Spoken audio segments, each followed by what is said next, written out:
In a previous video, link in the description, I discussed tokenism and how to avoid making token characters, especially under circumstances where your audience is requesting or demanding more representation or more diversity in your creation.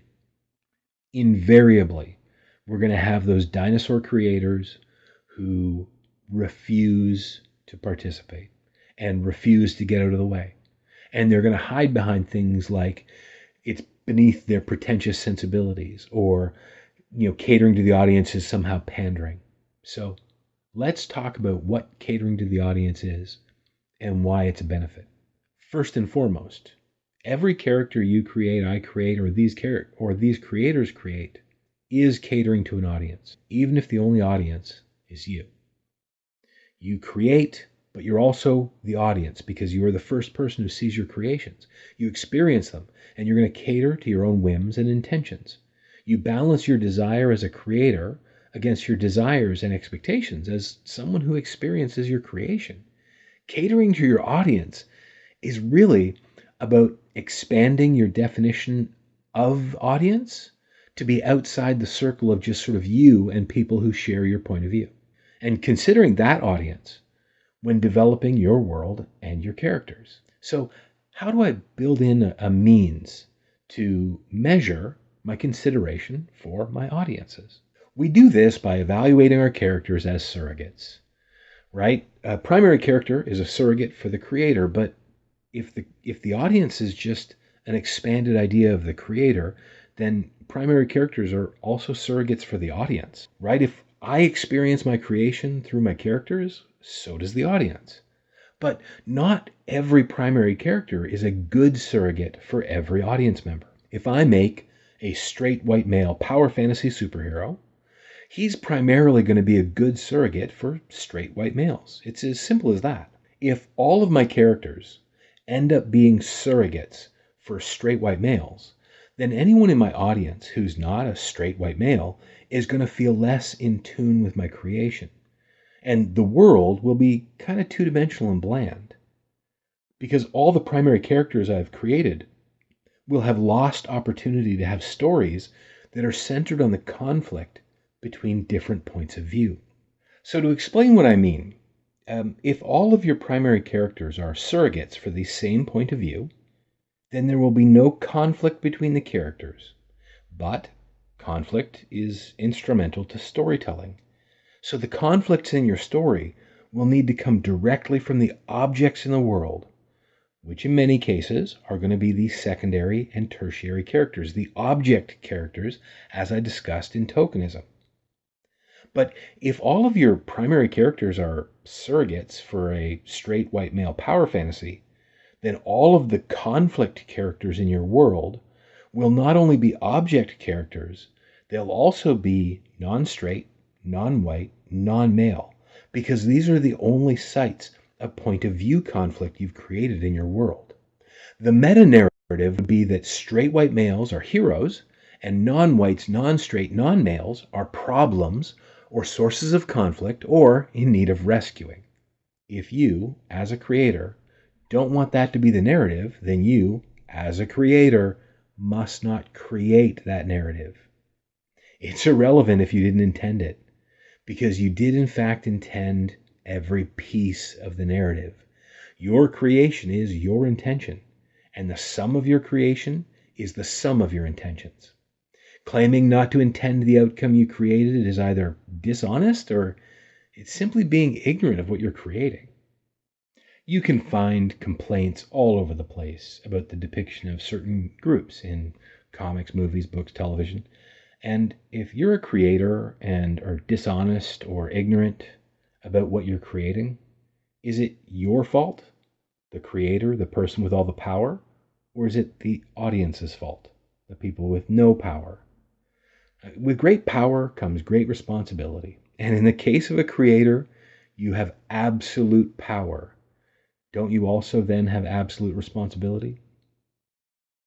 Does this mean that you have to do what the audience wants? Not at all. You can ignore the audience if you want to. It means that you are 100% responsible for your creation. If it's a steaming pile of racist, misogynistic, exclusionary bullshit, then that's on you. It reflects who you are as a person. Your creations come from you, and your creations are surrogates for you and how you believe you would behave or would want to behave under certain circumstances. Your creation is about you. It's not about your audience. Stories, characters, worlds, they're all extensions of us into the realm of imagination. Without an honest examination of both your creations and creative processes, you'll always be ignorant of the meta-narrative, and blaming the audience for your ignorance is not very good. But what if the audience is wrong about the meta-narrative? And that is a great question, because audiences are filled with people, and sometimes people can be stupid or ignorant or dishonest. So the question is, can you refute what they're saying? Can you show how the existing creation has a different meta-narrative than what they're claiming? Not just claim that no, they're wrong, but actually show the real meta-narrative. And do so using logical argumentation. And when I say logical argumentation, I mean real, genuine logical points, where the conclusion follows from the premises and the premises are valid and true. Not just conclusions that you think are true, but maybe in a vacuum or true in certain circumstances because you once totally knew a girl who totally did this thing that is now a defining characteristic of your world for some reason. If you're accused of a meta-narrative that is false, then just re-examine your work. Look for proof that the meta-narrative is not what they say, and look for proof that it is what they say, and then compare the amount of evidence on both sides. If there are 100 examples of sexism on one side, and only one example that proves it's not sexist, well, that one example doesn't fundamentally alter the meta-narrative. And if you're not okay with that, admit it and change it. And if you are okay with it, own it. If you feel your creation is a masterpiece, and it just so happens that your masterpiece is racist propaganda garbage, and you're accused of making racist propaganda garbage, the answer is, yes, I did. And it's a masterpiece.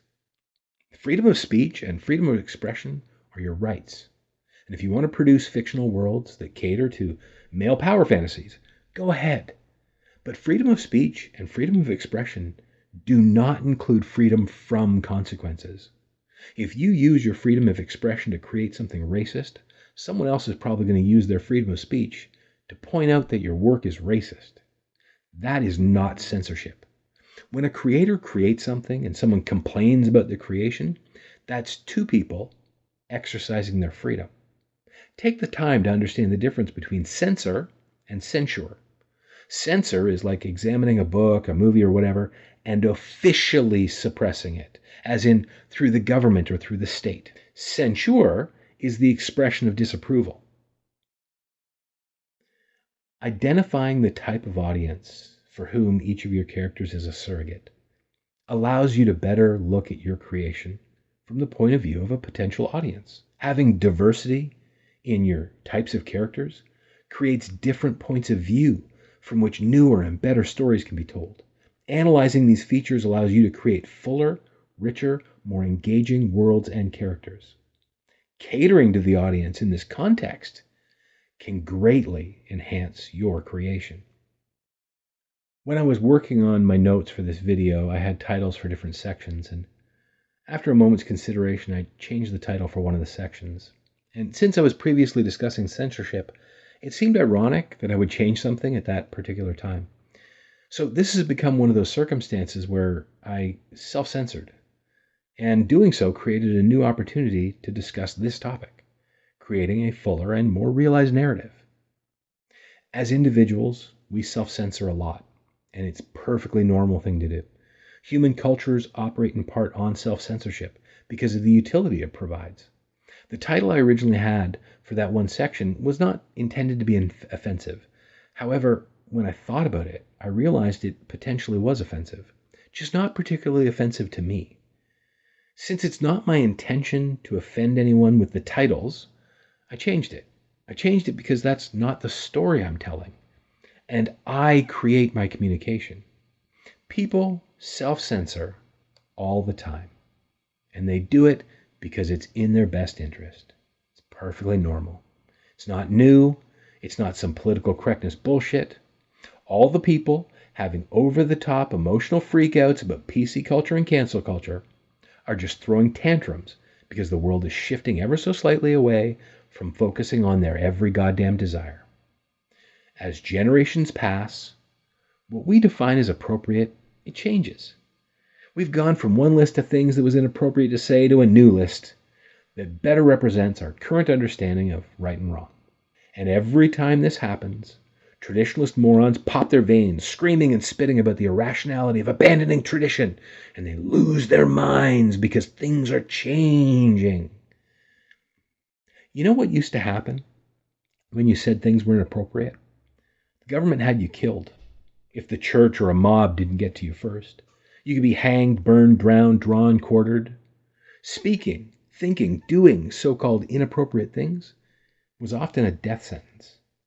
And now these hypersensitive red pill reactionaries lose their mind if any white dude is even slightly inconvenienced, as though the merest delay in their super important lives is being canceled, or worse, they'll somehow compare it to the Holocaust. They insist that the changes in the world are dangerous to try and frighten their audience into reacting. But you know what? In a world with no bullets, guns aren't any more dangerous than baseballs. Euphemisms like dangerous are just words people use when logic fails them. Guns are powerful. As such, they are capable of being dangerous under the right circumstances. Cars are also powerful, as are explosives and gravity. The pen is mightier than the sword. Knowledge is power. These concepts reflect the human understanding that words, communication, understanding, these are incredibly powerful. And like all powerful things, they have the potential to be dangerous. Communication has started wars and it's ended wars. It's cost lives and it's saved lives. It's one of the most powerful tools available to humankind. Living in a world where you need to think before you speak is not some dystopia created by postmodernism. It is now, and has always been, reality. Communication has consequences now and always has, and always will have consequences. But does that mean those consequences are tyranny? Getting booed off stage is not tyranny. Negative YouTube comments are not tyranny. Other people exercising free speech, that's not tyranny. Tyranny is violent, legal, or threatening responses to communication when your own communication was neither violent nor threatening. The argument seems to be that people should be able to say whatever they want and have no one be offended by it, and this has simply never been the case. When people say things like check your privilege, it's not a suggestion that I have no right to speak or that I should be censored. It's a reminder that I should visit my own words from a perspective that's different than my own and maybe consider my experiences might have privileged me away from certain life experiences. Considering other perspectives, making choices about what I choose to present, it's ultimately about me choosing to create experiences. When we create stories, characters, worlds, we're creating experiences. So if we ignore what the audience will feel, we lose control of the narrative. But then what's the point? If you've decided to create experiences, why would you give up your ability to control the experience? If you're creating a narrative, why would you abandon the meta-narrative? I like making the kind of stories and characters that I like to make. And I'm going to keep doing that. But I'm also going to make stories that satisfy other points of view, or I'm going to try to. And doing this is going to create naturally conflicting points of view. It's going to help me create stories with greater depth and nuance. In the process of doing it, it's going to give me much better control over the audience experience. And all of these things are good for me, and they're good for my creations. Anyone suggesting otherwise should look for a new job. I mean, I understand McDonald's is always hiring. As ever, thank you for your time, and I hope thought was provoked.